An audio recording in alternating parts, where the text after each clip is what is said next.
Mr. Chairman, I move to nominate Matt Swain for chairman. Nomination of Matthew Swain has been put forth. Are there any other nominations for the position of chairman? Hearing none, I believe we can appoint Matthew as chairman by acclamation. Since there are no other nominations, unless a member of this board would like to take a vote. Hearing nothing, I will, by acclamation, turn the gavel over to Matthew as chairman. Congratulations on another year. Thank you, County Manager Lucas. I'll now open the floor for nominations of vice chairman pursuant to General Statute 1538-39 for nominations. Are there nominations for vice chair? Mr. Chairman, I'd like to nominate Tommy Jordan. Commissioner Lawhon nominates Tommy Jordan. Mr. Chair, Commissioner Barbie. I'd like to nominate Ashley Morgan again for vice chair. Commissioner Barbie nominates Ashley Morgan. Are there any other nominations? Seeing none, I'll close the nominations. All those in favor of Commissioner Tommy Jordan, please raise your hand. I'll record 2 votes. All those in favor of Commissioner Ashley Morgan, please raise your hand.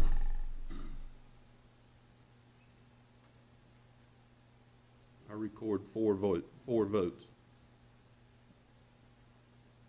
Congratulations, Vice Chairman Morgan. Next on the reorganizational agenda is the approval of the bonds. I'll ask for a motion to approve the following public bonds for the tax administrator, Clinton Swearingen, in the amount of $100,000, for the finance officer, Toby Henson, in the amount of $150,000, for the register of deeds, Suzanne Louder, in the amount of $50,000, and for the sheriff, Jeff Crisco, $5,000. Mr. Chairman, Commissioner Jordan. make the motion, we approve the bonds as listed. Motion by Commissioner Jordan to approve the bonds as presented. Is there a second? Second. Second by Commissioner Furr.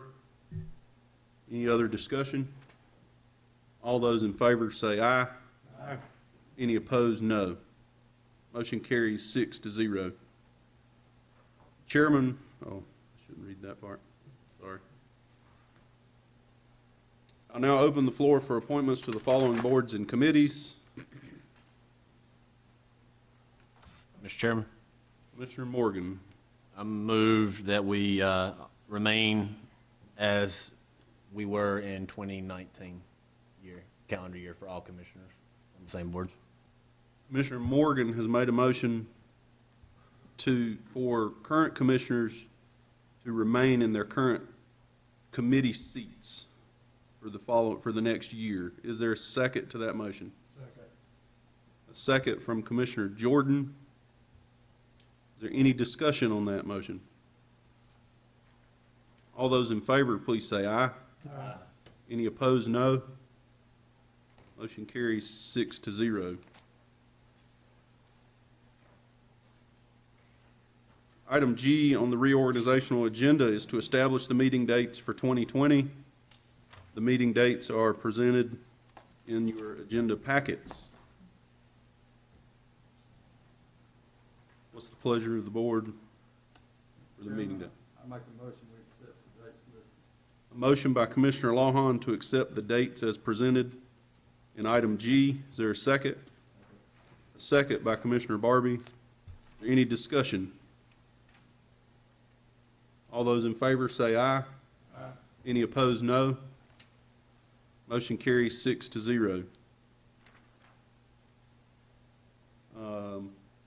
During any regular meeting of the Board of the County Commissioners, in order to act in their capacity as the Board of Governors for the Greater Baden Water and Sewer District or for the Piney Point Water District, may at their discretion recess a Commissioners' regular meeting and reconvene as the Board of Governors of either of the above 2 entities in order to conduct business matters related to that entity. I think that's the end of the agenda. Do we officially adjourn from this? Okay.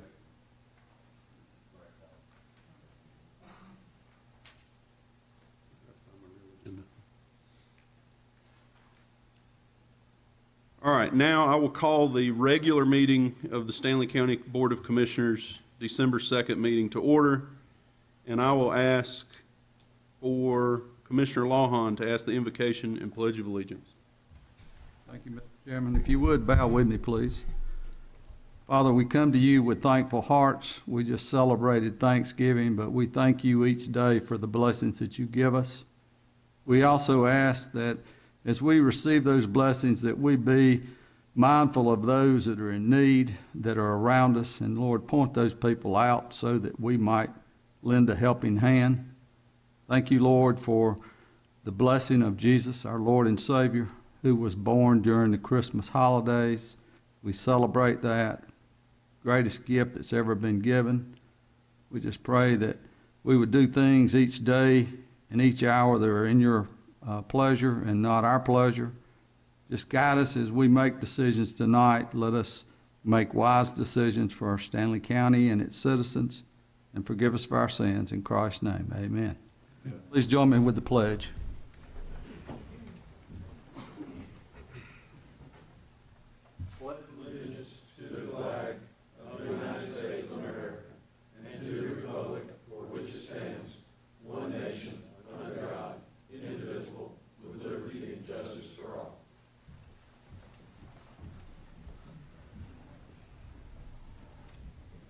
Thank you, Commissioner Lawhon. I'll ask for approval or adjustments to the agenda.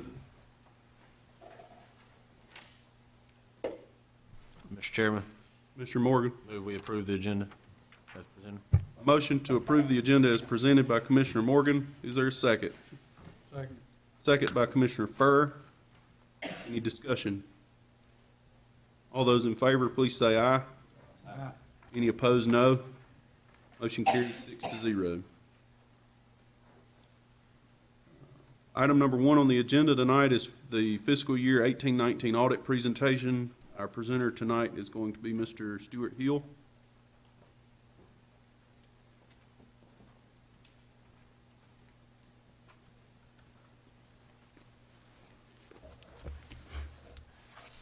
I'd like to, first of all, thank you guys for having us do your audit once again this year for your June 30, 2019 annual audit. We certainly appreciate the opportunity to do this. We also appreciate your staff, Toby, Melissa, and many other staff members from various departments were very helpful and cooperative throughout the audit process, and we certainly appreciate that as well. I think you have, I don't know how to, let's see here. You've got a presentation summary, I think. I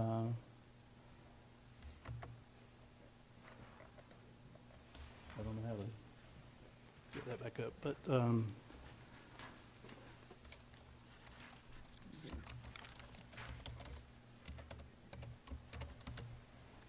okay. I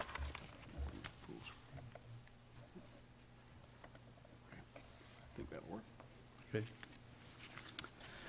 Okay, so with the presentation summary, we hit some highlights of key numbers and items within the audit report. Audit report is we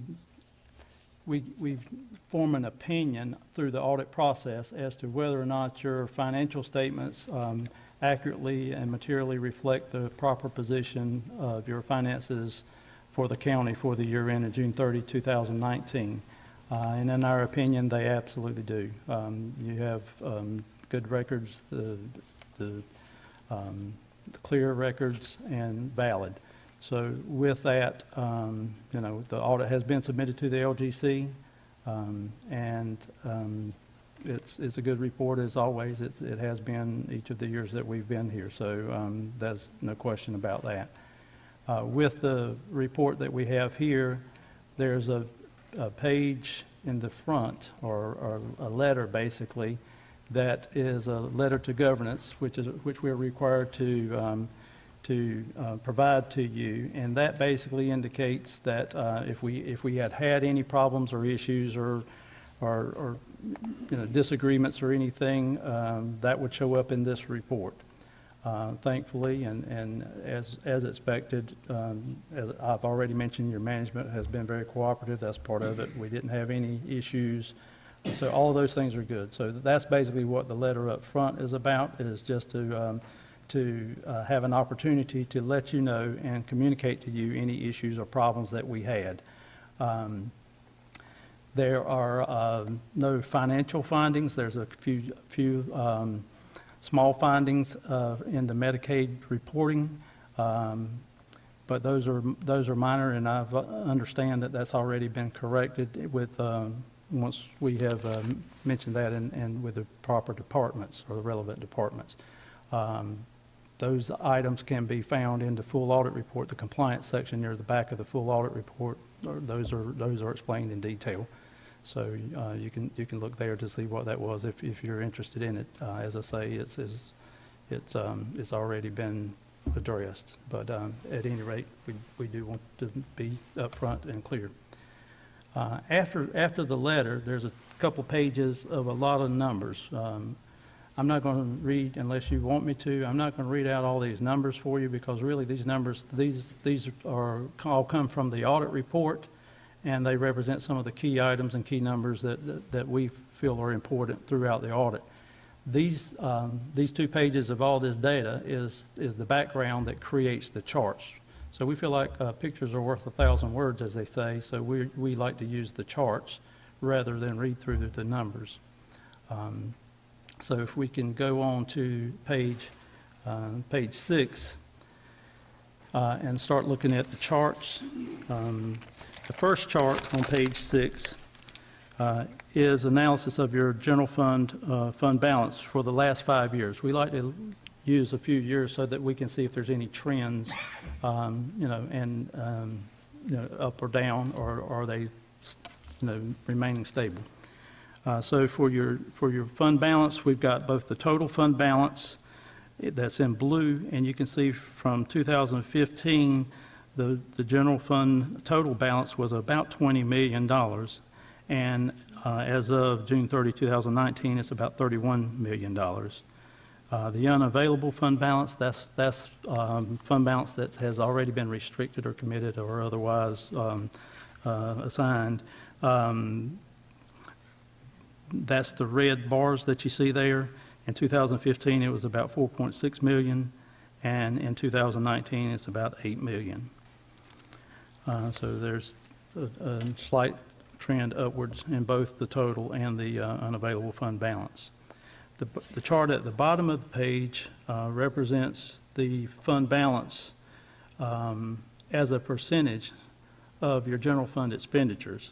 And we have 2 lines there. One is blue, which represents Stanley County, and the red one represents a group weighted average. That's groups of other counties in the state with similar population to Stanley County, so that you can see how you compare to others in the state.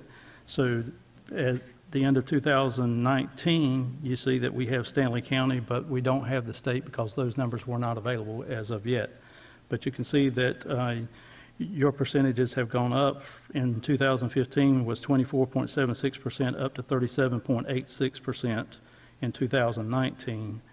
The state average is the most current one we have is 37.72. So you're right in line with other counties in the state of a similar population size as Stanley County in that category. On page 7, the chart at the top, we're reflecting which funds hold your cash balances. What funds have your cash balances in? You can see obviously the most of it is in your general fund. That's the largest amount. You can see the numbers at the bottom of that page. That gives you the numbers there. $26,592,000 is what's in the general fund, which is the largest one. The second largest is the Stanley County Utility Fund, followed by the other governmental funds. So that's the largest, the three largest funds with your cash balances. The second chart is the same concept. It's with the total fund balance for each of those funds. And so you can see that general fund is also the largest for fund balance. And you have followed by the airport fund and the Stanley County utility funds. On page 8, the chart at the top of the page reflects your collection percentages of your taxes, your property taxes. So we can see again Stanley County in the blue. In 2015, your collection percentages was 96.82%. It's gone up to 97.79%. Other counties in the state of similar size, at the latest one that we have is 98.24%. So you're just a tad below that, but it's in the same ballpark. Property value at the bottom of the page and levy amounts. The property value is the chart on the left with the red. I'm not keeping up with myself, am I? Sorry. The chart on the left with the red bars represents the total property values. In 2015, it was $4.4 billion. In 2019, it was $4.9 billion. And the actual total levy amounts for each of those years are reflected in the chart on the right in the blue columns. In 2015, $29.7 million, and in 2019, $33 million.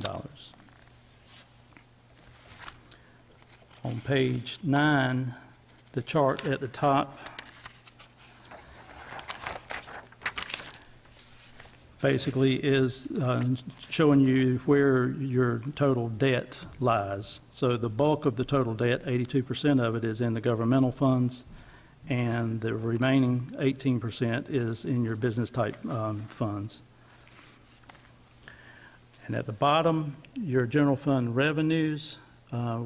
We break these down in different types of categories so that you can see where the bulk of your revenues are.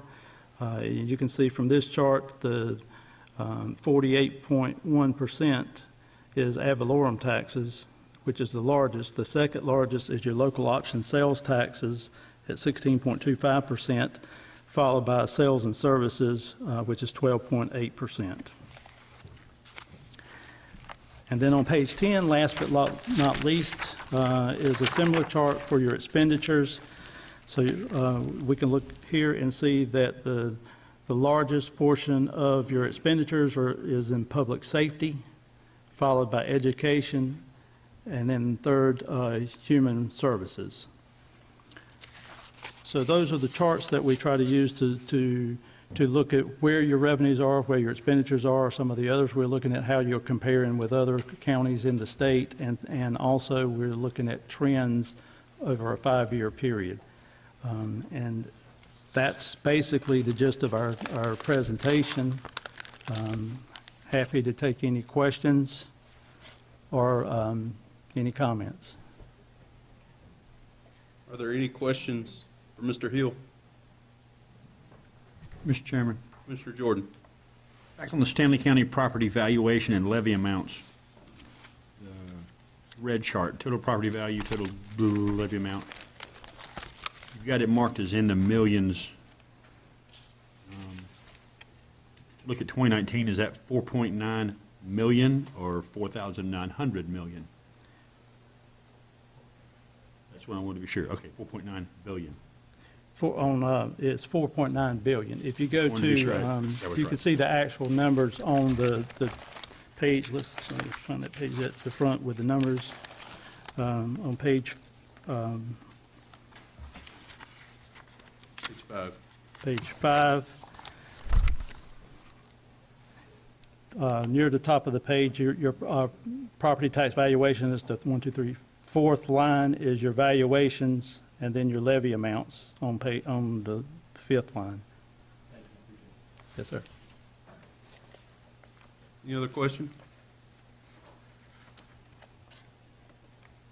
Okay.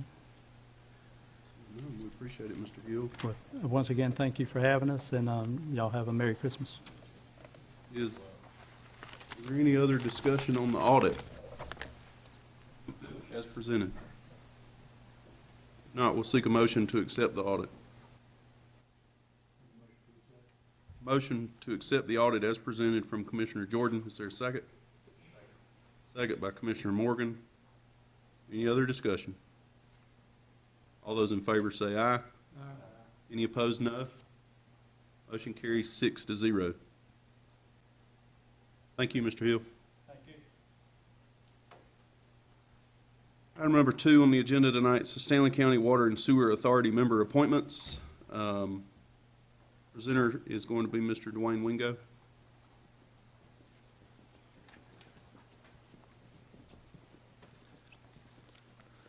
Thank you.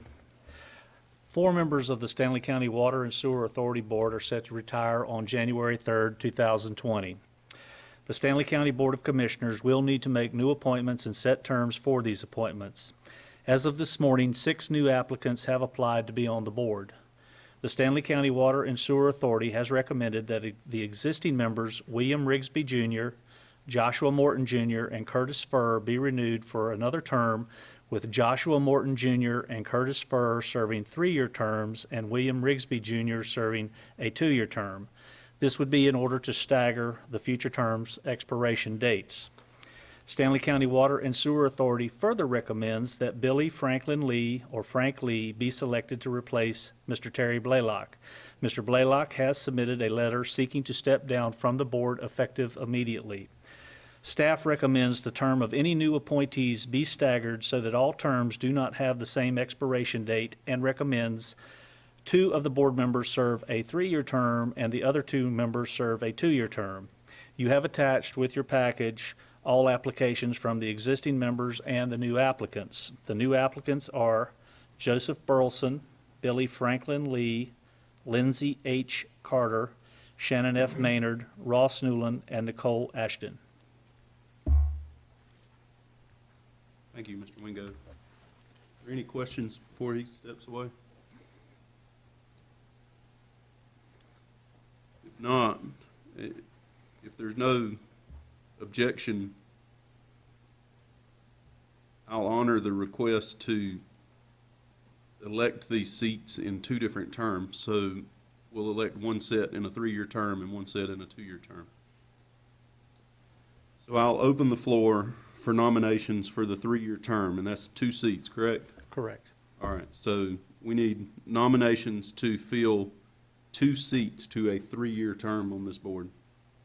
Mr. Chairman, Commissioner Morgan, I move to appoint Joshua Morton and Curtis Furr for the 3-year term.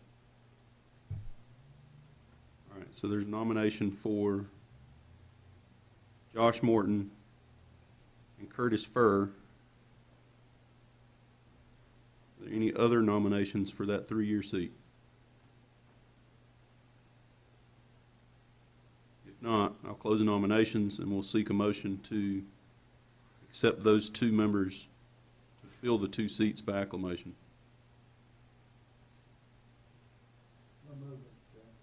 Thank you, Commissioner Lawhon. A motion by Commissioner Lawhon to accept the 2 members presented by acclamation. Is there a second? Second. Second by, I believe, Commissioner Furr. All those in favor say aye. Aye. Any opposed, no. Motion carries 6-0. I'll now open the floor for nominations to the 2-year term, and that is an additional 2 members? Correct. All right. All right, so nominations for the 2-year term are open. Mr. Chair, Commissioner Barbie. I'll make a motion that we nominate William Rigsby Jr. and Billy Franklin Lee for the 2-year term.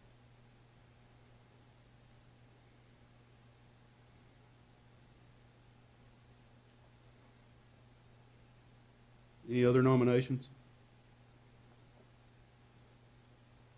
Seeing none, I'll close the nominations for the 2-year term, and we'll seek a motion to accept the 2 members presented by acclamation. Motion by Commissioner Morgan to accept the 2 members as presented by acclamation. A second by Commissioner Jordan. Any discussion? All those in favor say aye. Any opposed, no. Motion carries 6-0. One comment, Mr. Chairman. Yes, sir.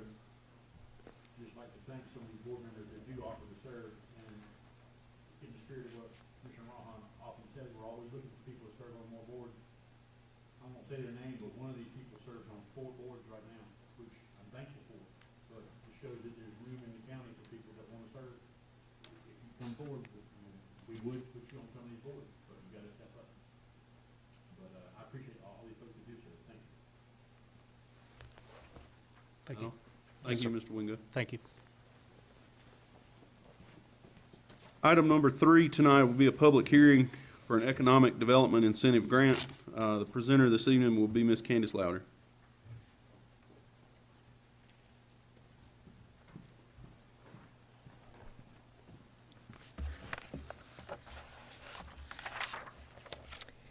Good evening. Thank you, Mr. Chairman.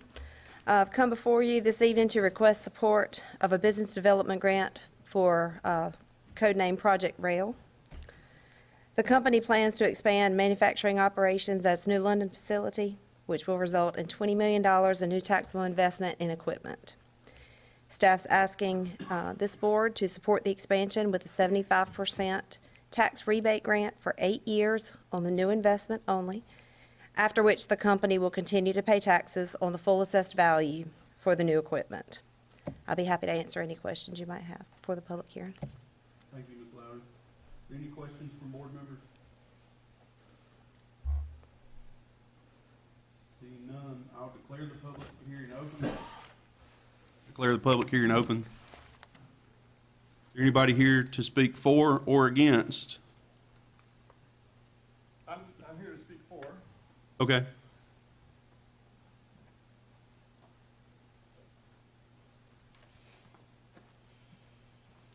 Yeah, good evening. Commissioners, my name is Edward Lipe. I've took a little bit of interest in this matter. I don't have any connections to the company or to the folks proposing it. I did exchange some emails with Andy Lucas trying to understand the proposal.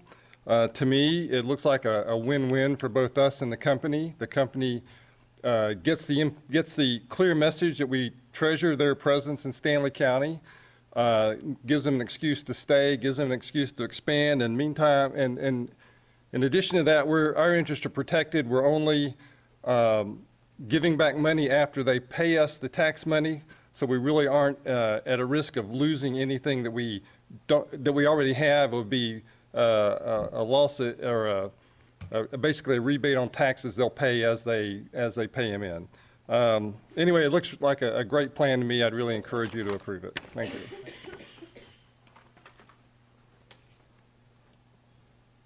Any other to speak for or against the project?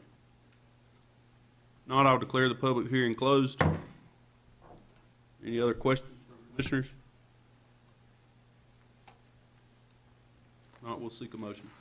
Chairman, Commissioner Lawhon, make a motion, we approve a property tax incentive grant, 75% for 8-year term associated with an investment, a minimum investment of $20 million. motion by Commissioner Lawhon to approve the property tax incentive grant as presented. Is there a second? Second from Commissioner Morgan. Is there any other discussion? If not, all those in favor say aye. Aye. Any opposed, no. Motion carries 6-0. Thank you. Thank you, Ms. Louder. Thank you. Oh, I've got you again, sorry. It's okay. Item number 4 is a building reuse application resolution. Again, Ms. Louder. Thank you.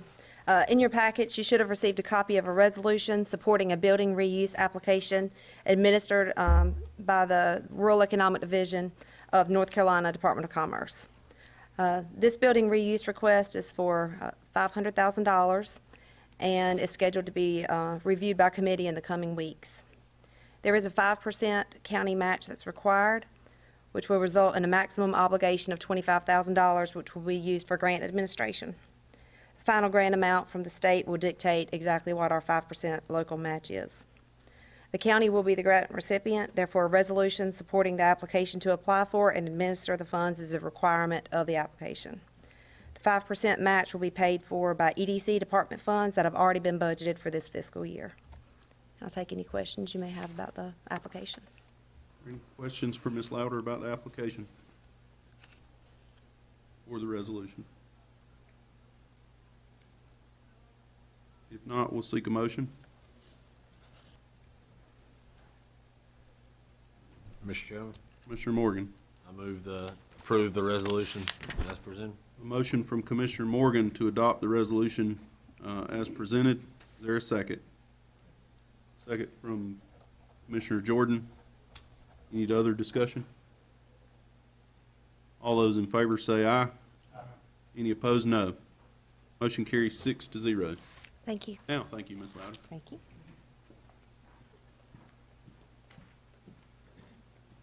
Item number 5 is a rezoning request for property being purchased by Brandon King.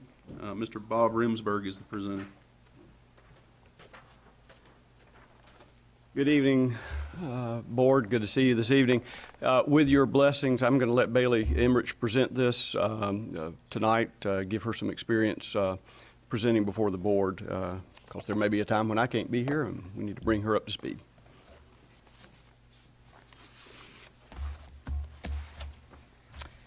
Members of the board, thank you for having me tonight. I'm going to discuss ZA 19-10. It's a rezoning case. Brandon King requests the rezoning of a 10.8 acre lot at 32091 NC 2427 from RA to general business.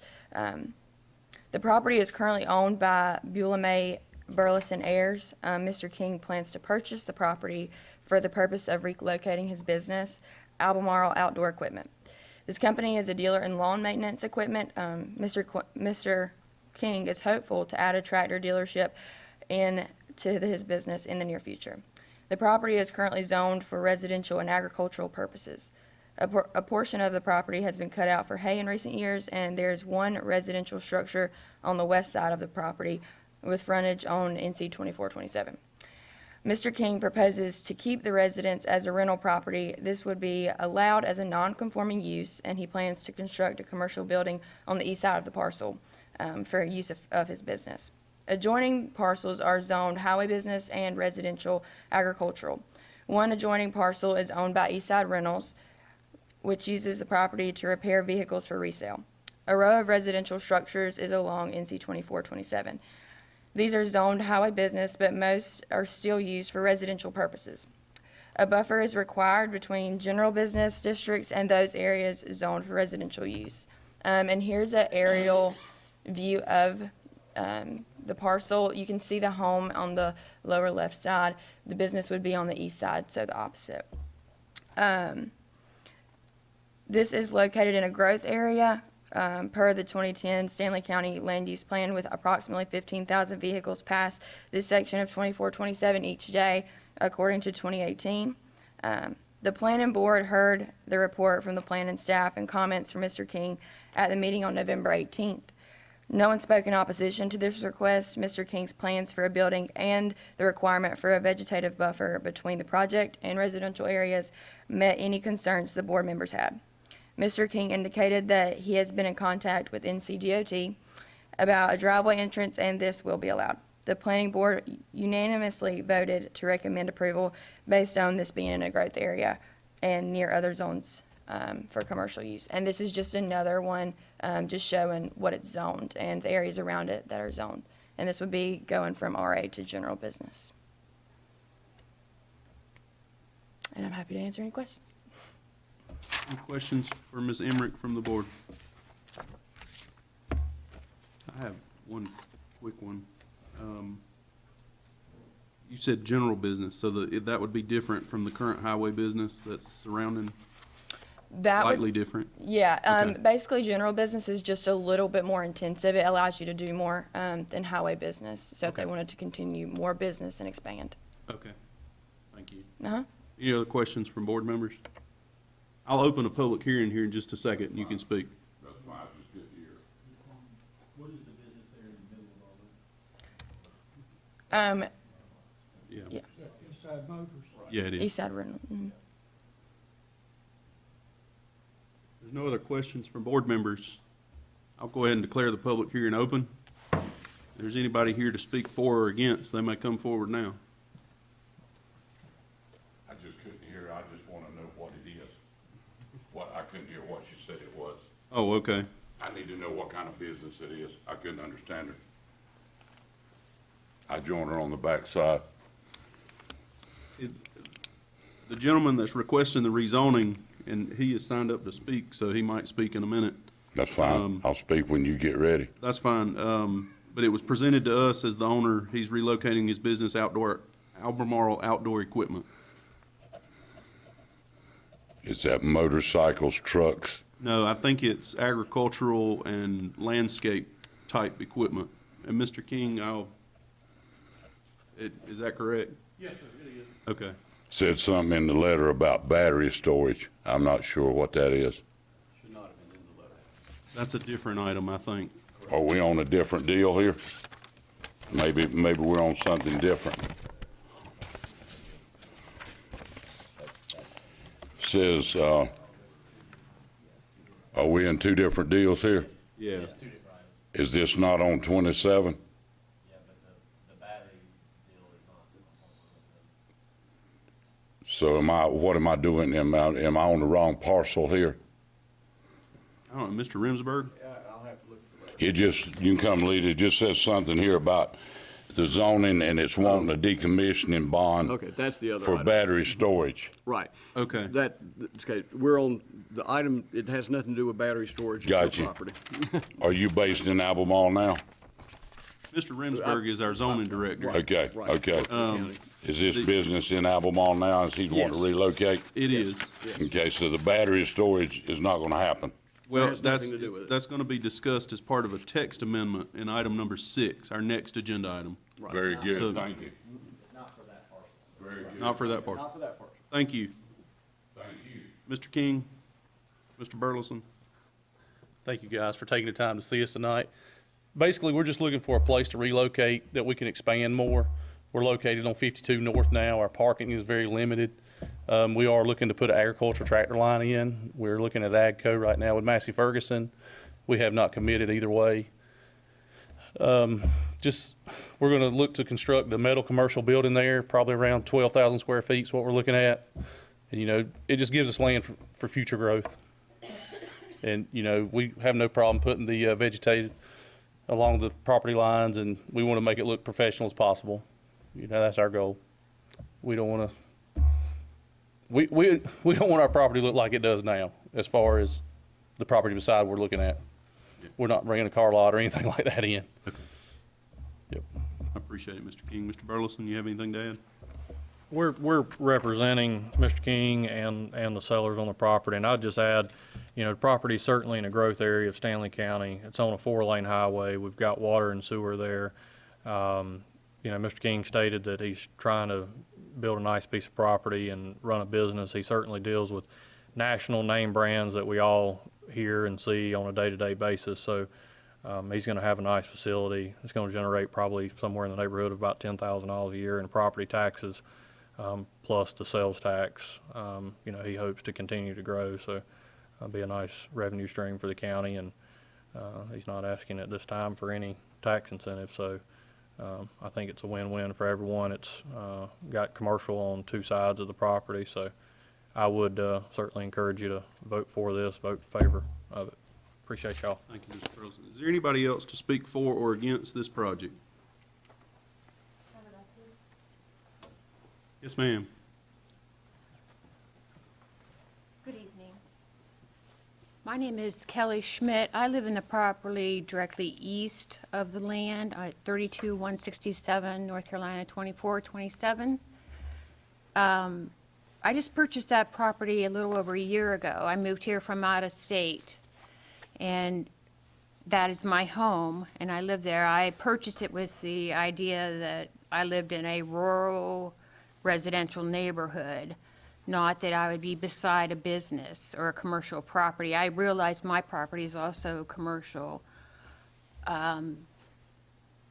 But I doubt that anyone is going to come in right now and knock down all those 4 houses right there that are residential right beside this property. I oppose this because I don't want to live beside a business. Whether or not there's a buffer, there'll be increased traffic going in and out. I mean, there's no traffic, of course, right now going in and out of there, but I'm sure they'll have their driveway right there beside my house. With all the land in the back, I don't know what he's going to do back there, if he's going to add on. He said he'd be adding different brands to his business. There's room back there even for another business.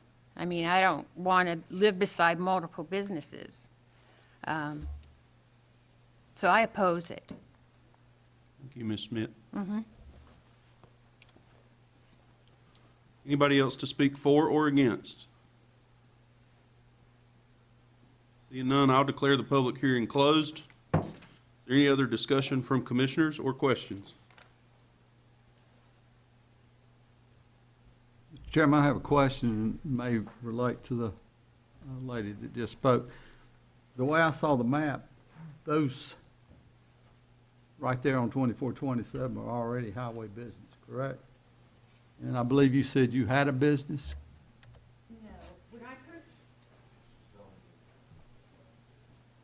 When I purchased it, I realized that it was zoned residential and commercial. I don't have a business, no.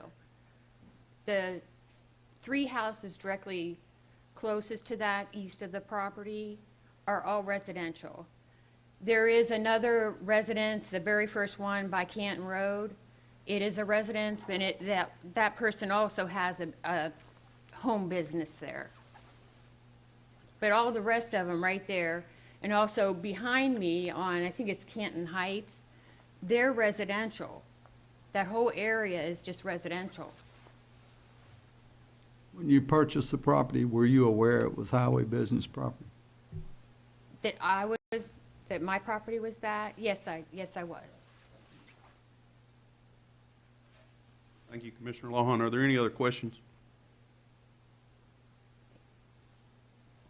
What's the pleasure of the board? Mr. Chairman, Commissioner Morgan. make the motion to approve the rezoning request for Mr. King at 32091 North Carolina 2427 Albemarle, since it's a growth area as described in the current Stanley County Land Use Plan. This location near other commercially zoned properties, and this will promote further economic development in our county. Commissioner Morgan has made a motion. Does everybody understand the motion? Is there a second? Second from Commissioner Jordan. Is there any other discussion? All those in favor, please say aye. Aye. Any opposed, no. Motion carries 6-0.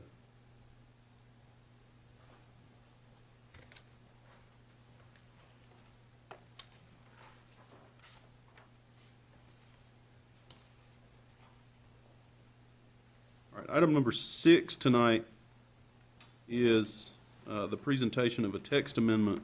Again, presenter Mr. Remsburg. All right. Good evening again, and thank you for letting Ms. Emmerich do that presentation. And I'm pleased that she's doing so well. She's done a lot for us in the planning department, so it's good to have her. Kind of as a request, kind of trickled down, I think, from the board or some board members from the commissioners, and with a lot of help from Ms. Furr with the getting the language adjusted back and forth as we worked on this. The Stanley County Planning Board considered this at their meeting on November 18th and recommends the following language change to Section 618 of the zoning ordinance, which would now require a decommissioning bond and information on batteries as part of the application for major solar electric power generating system solar farm overlay districts. This requirement will require the establishment of a bond or other instrument that would guarantee funds to be available to remove all equipment if a solar farm owner goes out of business or abandons a project.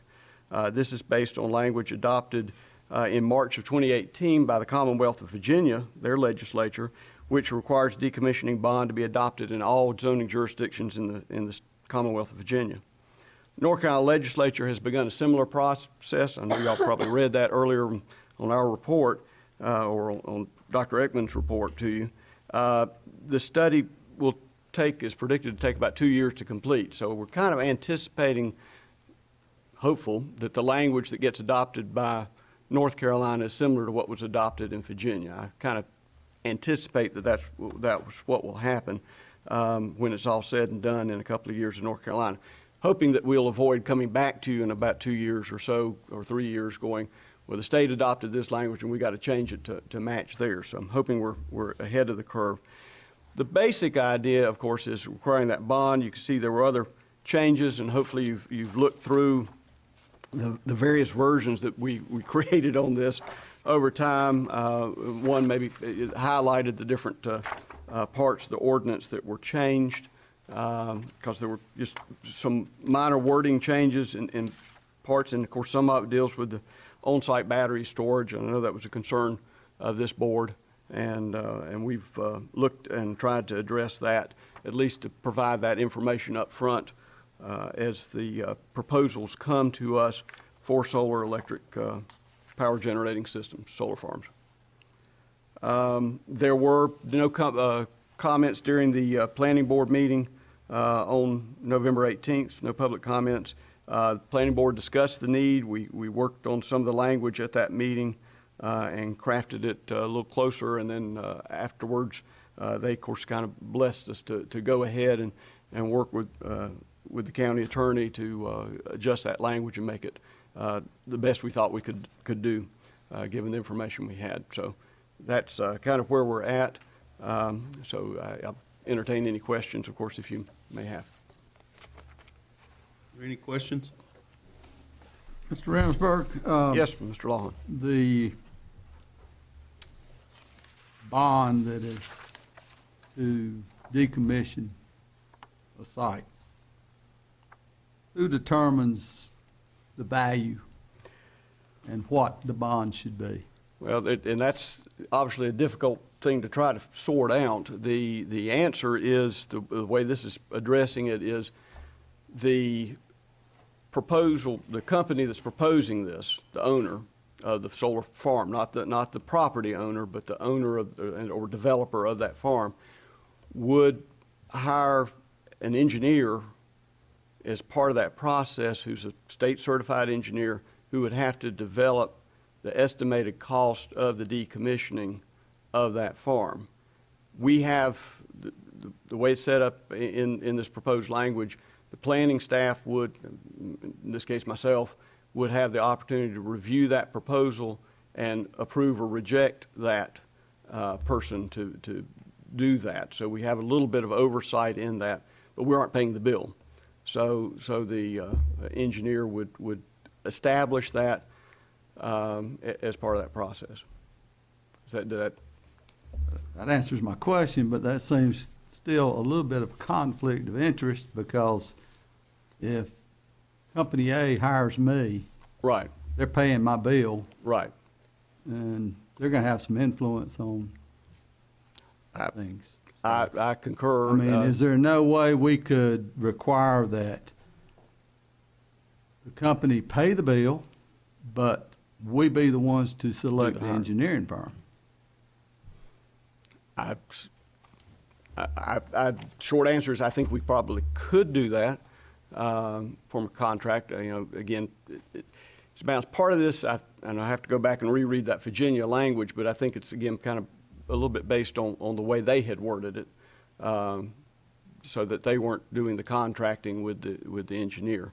I guess I'll defer maybe to the council here to say whether that's creating contracts where the solar operator would be paying the invoice basically, but we hire the contractor. I don't know. I would think that's possible, but I don't. It's an extra step. Mr. Remsburg? Yes. This is something I've been pushing really hard on this board. I hope part of this is as a result of me sure. trying to get this done. I've done a fairly substantial amount of research on it, and unless things have changed There has never to date in the United States been an industrial-sized solar farm decommissioning to Okay. this date.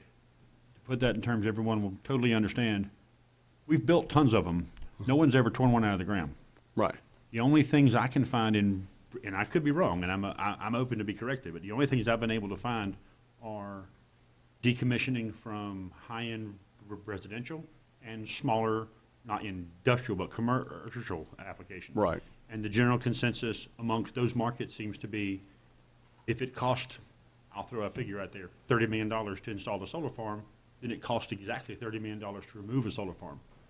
My request was to see a 100% bond. Okay. If the bond is, if it's gonna cost $150 million to put in this farm, we should see a bond for $150 million. What other states have done is cost adjusted that bond every 5 years to reevaluate in case technology gets better or in case cost projections change, to hold that firm accountable, because we're talking about something that's gonna affect a farmer's generations of his family, or a landowner for 2 or 3 generations down the road. So we need a way to be sure these people are protected. I would love to see a 100% bond myself. That's just, that would be my request. Mr. Rensburg. Yes, Mr. Barbie. It appears we're putting a fox in charge of the hen house on some of this stuff, but I've got reservations. Who's to say the Commonwealth of Virginia legislature's got the best plan? You know, Right. I'm not agreeing with that either, so I'd love to see a little more information on it. I've been doing a lot of research too, and when I found out a solar panel is only 15% efficient, and if it wasn't for all the government subsidies that these companies were getting, it wouldn't be worth putting the system in. So I've got reservations about that, but at least we're doing some work on it. Thank you. Okay. And I will say, I'm flexible on how we get to what the board wants. You know, we can send this back, we can rewrite, but, you know, I'm open to trying to meet what you desire. Let's put it that way. So. Any other questions for Mr. Rensburg? Mr. Chairman, I'm just gonna make a comment. I agree with Commissioner Jordan. This is something I wanted for a while, is having a bond on these. And I think county attorney said that we could do what Commissioner Lawhon, we can allow or select the engineering firm that we want. If you're gonna do 100%, you don't need that language. You could just make it 100% because it is what it is. I mean, it's 100% of the cost. It doesn't matter who the engineer is at that point, so. And to clarify that, I went with the 100% because that's the only analysis that's been done in existing markets. The residential and commercial markets are the only examples we have to look to. So until such time as something changes, that's the only example we have to pick from. If in 3 years, the North Carolina legislation decides, hey, here's a blanket fee, or here's an amount per dollar, or amount per square foot that we could change to, I'd be totally for that. But in the meantime, I think we need something that definitely covers the cost, and I can't see where, I honestly just don't think that 100% bond would be a problem. I think if it costs that much to put it in, it can't cost that much more to get it out. So I think it's the smartest step that we can make is a bond equal to construction and development cost. Until such time as something else comes available for a metric to go by.